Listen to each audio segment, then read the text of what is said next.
Наполнение жизни города житейской, человеческой составляющей, вниманием к человеку. Вот что становится главным на сегодняшнем этапе. Еще при Юрии Алексеевиче Спиридонове начали говорить о переходе от захвата севера к обустройству севера.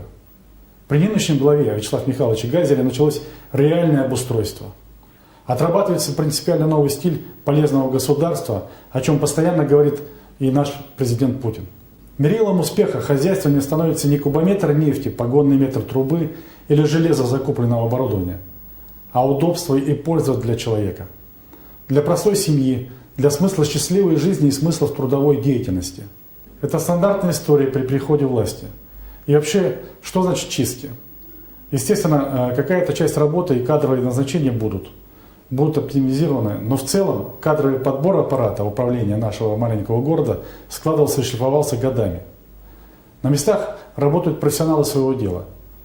С Александром Ивановичем Тяном я встречался, хорошо пообщались, он готов помогать, настроен на позитив.